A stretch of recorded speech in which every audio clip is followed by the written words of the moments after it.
क्या आपने कभी सोचा है कि इंसानों का भविष्य दुनिया जैसा होगा? मनुष्य का भविष्य धरती के अंदर जैसा हो सकता है। यह विज्ञान कथा जैसा लग सकता है, लेकिन यह वास्तव में इंजीनियरिंग और शहर नियोजन के बीच एक गंभीर समस्या है।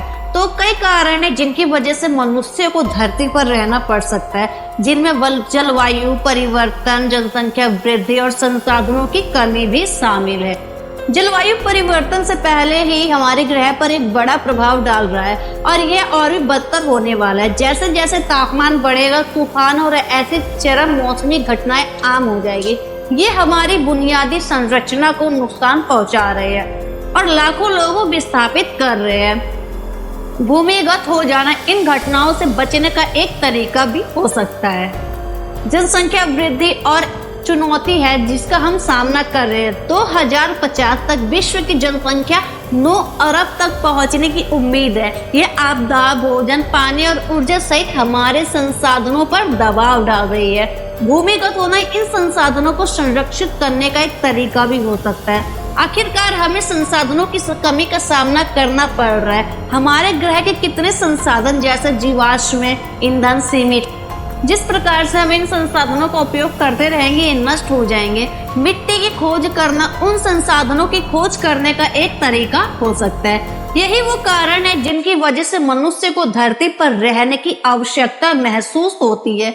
यह एक ऐसा विचार है जिसके बारे में हमें अभी से सोचना शुरू कर देना चाहिए, क्योंकि यह हमारे भविष्य के लिए बहुत ही महत्वपूर्ण हो सकता है। आइए जानते हैं दुनिया के अंदर रहने के कुछ लाभ। पहला, सुरक्षा।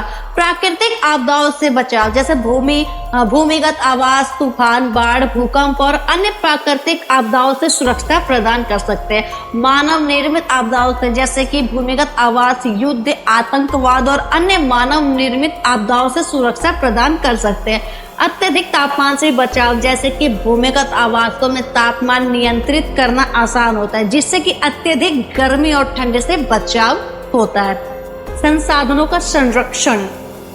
ऊर्जा। भूमिगत आवासों में ऊर्जा की खपत कम होती है क्योंकि तापमान नियंत्रित करना आसान होता है। पानी के बारे में, भूमि आवासों में पानी का पुनर्चक्रण और पुनः उपयोग, उसको दोबारा उपयोग करना आसान होता है। भोजन। भूमिगत खेती और मछली पालने के माध्यम से भोजन का निर्माण किया जा सकता है। प्रदूषण की कमी।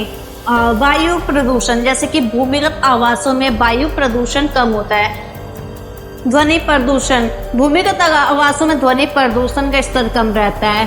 प्रकाश प्रदूषण, इसमें प्रकाश प्रदूषण का स्तर भी कम होता है। और अन्य लाभ भी बताते हैं। अधिक स्थान। भूमिगत आवासों में अधिक स्थान उपलब्ध होता है क्योंकि ऊर्ध्वाधर निर्माण संभव है। सुरक्षा। भूमिगत आवासों में सुरक्षा बढ़ाने के लिए आसानी से निगरानी और नियंत्रण किया जा सकता है। नई संभावनाएं। भूमिगत जीवन के लिए नई तकनीकों और अनुप्रयोगों का विश्वास किया जा सकता है। दुनिया के अंदर रहने की चुनौतियां, जैसे कि निर्माण लागत। भूमिगत आवासों का निर्माण करना बहुत ही ज्यादा महंगा होता है। प्राकृतिक प्रकाश की कमी। इनमें जो भूमिगत आवास होते हैं, प्राकृतिक प्रकाश की कमी भी हो सकती है, जिससे स्वास्थ्य और मनोदशा पर नकारात्मक प्रभाव पड़ सकता है। सामाजिक अलगाव।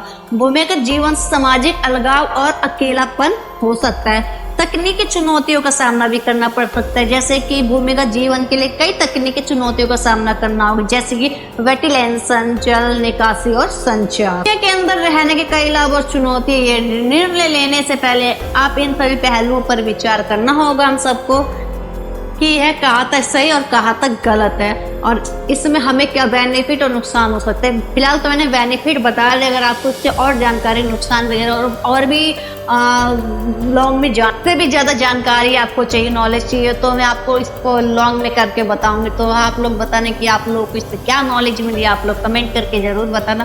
और आपको ये वीडियो इन्फॉर्मेटिव लगी तो सब्सक्राइब, लाइक, शेयर करना मत भूलना।